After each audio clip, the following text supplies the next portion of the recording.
ready for some football, some Texans Today party? Welcome in to Texans Today, everybody. I'm your host, Jeremy Chuggs, and if you don't know why I'm wearing this space helmet, well, you got to show up to our live shows on Wednesday. All the questions from this mailbag are from our live show, January 7th, 2025, and if you are watching live, all you got to do, hashtag Texans or Super Chat to be featured on the show, and as I mentioned, all the questions from today's show are from our loyal subscribers who tuned in to our Texans Today live show. All right, first up, a Super Chat from BW Blue Sky. Our starters on defense should be all good to go, right? I would say yes. We're actually getting a big key to this defense back in rookie safety Jaylen Reed. He's been missing since week 13 whenever he injured his forearm. But from my good friend Aaron Wilson and other sources, it looks like if everything goes to plan, he'll be starting next to Kalen Bullock up against the Pittsburgh Steelers. Now, the guy who's been starting the past couple weeks has been Kayvon Wallace. They actually waived him earlier this week for Darrell Taylor, who they activated off of IR. I imagine they re-sign Wallace on the practice squad and maybe elevate him for game day. But in terms of all of our key guys, Kamari Lassiter should be good to go. The D-line, no problems there. Linebackers, all good to go. And then the secondary, we should be fine. So, yes, all the defense should be good to go up against the Pittsburgh Steelers. Next up, Bob loves meatball. Texans, who is the Steeler you are most scared of, and who is the Texan the Steelers should be most scared of? Well, the Texan the Steelers should be most scared of, normally I would say Will Anderson Jr. I think Danielle Hunter. Danielle Hunter, I think he got a couple more sacks than Will Anderson Jr. They're both excellent pass rushers. But I think a lot of people sleep on Danielle Hunter, right? He's been fantastic this year for the Houston Texans. And the Steelers' tackles, they're not necessarily world beaters. If Danielle Hunter's able to get a good jump on the football, is able to get his hands on Aaron Rodgers, it could spell bad things for Pittsburgh. In terms of the guy that Texans fans should be scared of with the Pittsburgh Steelers, I'll say Kenny Gainwell. And I know it sounds weird. I mean, the chalk answer would be Aaron Rodgers, right? If Aaron Rodgers turns into vintage Rodgers and plays like he has, during his illustrious career, obviously that should be the guy that scares us the most. But Kenny Gainwell is almost like their secret weapon on offense. They use him a ton in the screen game. They use him a ton getting out of the backfield as an extra wide out. So, it's going to be up to our linebackers, Jalen Petrie, to be able to spot him, stop the running back screens, because I imagine with the Texans pass rush, they're going to throw a ton of screens to try to slow down this rush. That means we have to be keying in on guys like a Kenny Gainwell. Next up, H-Town, could the Titans hire RDC? Yeah, so there's been a lot of talk around Texans defensive coordinator Matt Burke. Now, as it is right now, kind of as like a unwritten rule, teams aren't necessarily interviewing guys who are currently in the playoffs right now, because, they're focusing on their playoff matchups. So the current Titan head coach interviews as of right now, and shout out to producer Jack pulling these graphics from our Titans channel, they have 5 so far. Matt Nagy, Vance Joseph, Steve Spagnuolo, Kevin Stefanski, and Raheem Morris. Those are the 5 that have been confirmed Titan head coach interviews, but there was a Diana Rossini report that they were interested in Texans defensive coordinator Matt Burke. There was also an ESPN article. Maybe we can show that quote graphic later on, Jack, from the ESPN article if we get another question. But as of right now, there's 6 coaching vacancies in the NFL. Titans, Giants, Browns, Raiders, Cardinals, and wait, did I miss one? Titans, Giants, Browns, Raiders, Cardinals, and Ravens. Those are the 6. So I don't think a team takes a chance on Matt Burke. I think he deserves interviews. He's shown that he is an excellent defensive coordinator, and with what he's done with Houston, like, he's been calling the defensive plays all year because D'Amico wanted to focus more on the team as a whole.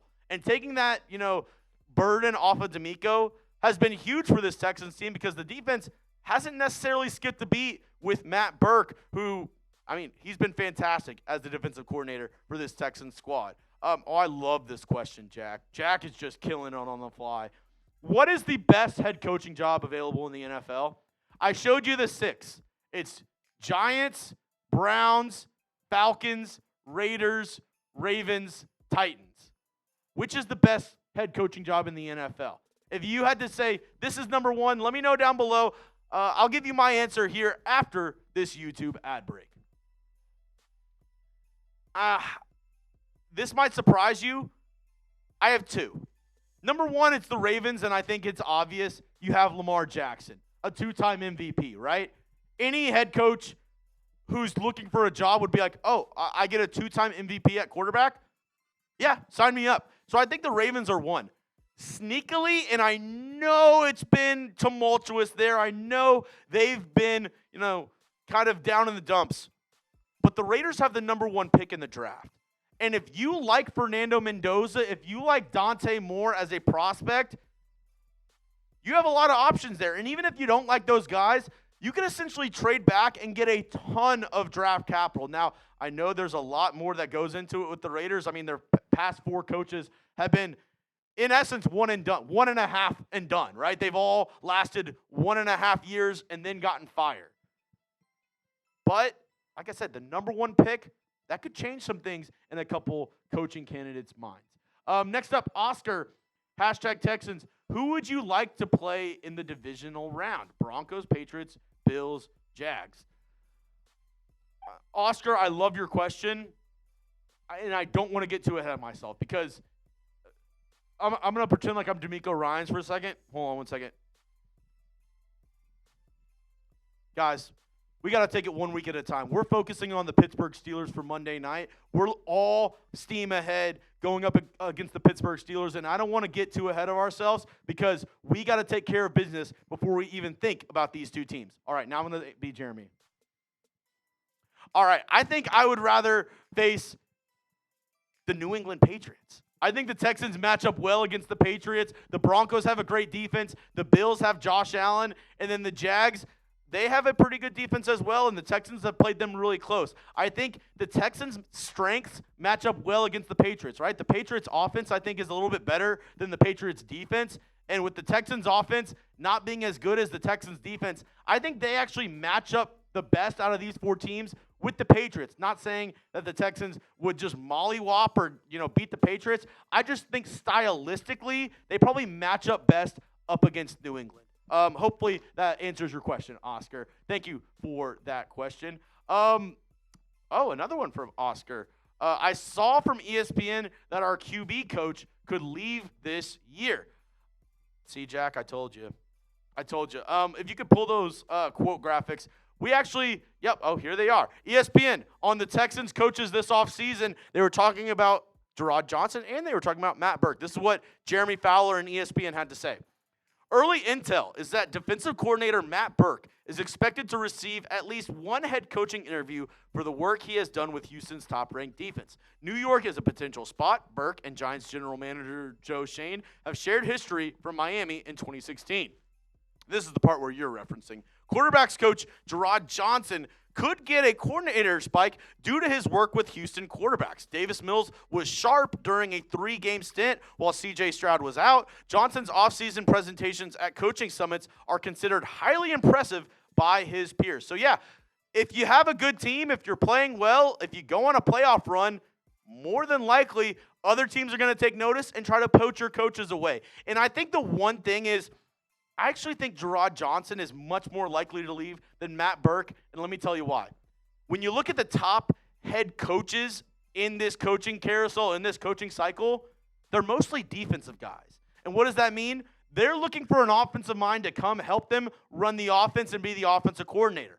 That could lend itself more to Jerrod Johnson, obviously, than a Matt Burke. I think he's less likely to get a head coaching job than Jerrod Johnson is to get an offensive coordinator job. Because you look at some of the top guys, right? Shula from the Rams, Minter from the Chargers, Saleh from the Niners, all defensive guys. And even, John Harbaugh, who got fired from the Baltimore Ravens, I don't know if he's necessarily known as a offensive guy, right? He usually brings in coordinators. Whether it was Greg Roman, Todd Monken was the OC for the Ravens. He'll probably bring Todd Monken with him if he doesn't stay with the Ravens. But the point still stands. It's a defensive head coach cycle.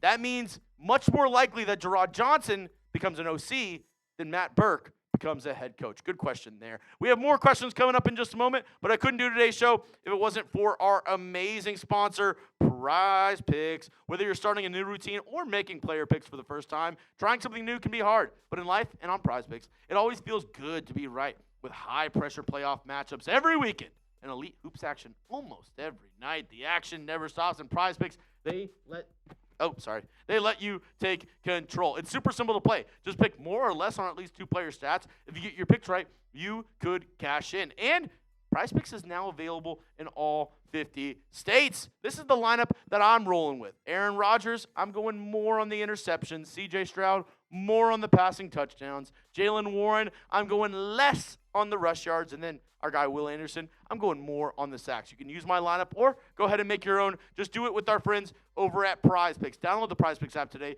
Use code CLNS to get $50 in lineups after you play your first $5 lineup. That's code CLNS to get $50 in lineups after you play your first $5 lineup. Prize Picks, it is good to be right.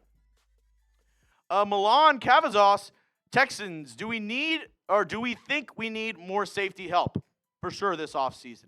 Jaylen Reed, I thought played well as a rookie. Obviously, I think we have, Kalen Bullock is fantastic. I think he's a top 5 safety in the NFL.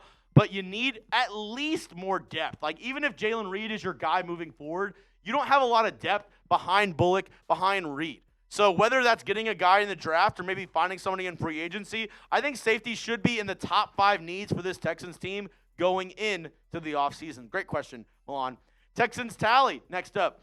Do you think Caley could have any new plays in his bag specifically for the playoffs? Felt like he ran out of ideas before the second quarter all season. Yeah, I think one thing that Caley, and he's a first-time coordinator, he's going to have to fix is those in-game adjustments, right? The Chargers, his script was fantastic in the first quarter. Past that, whenever their defensive coordinator, Jesse Minter, made adjustments, he wasn't able to counter those adjustments. So that's going to be a big thing. Will he be able to do that in-game during this, playoff run for the Texans?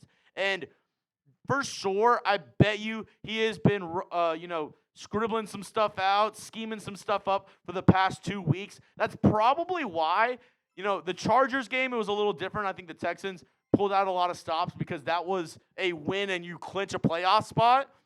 But Week 18 against the Colts, it was very vanilla. Very, very vanilla on offense, and you took all the starters out at halftime.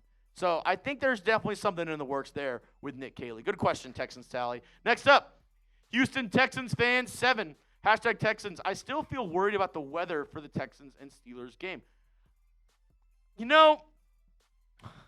I talked about that, and the thing is, just because the team's from Houston, that doesn't mean all of our players were born and raised in Houston.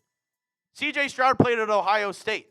Nico Collins played at Jack's, one of his favorite colleges, University of Michigan.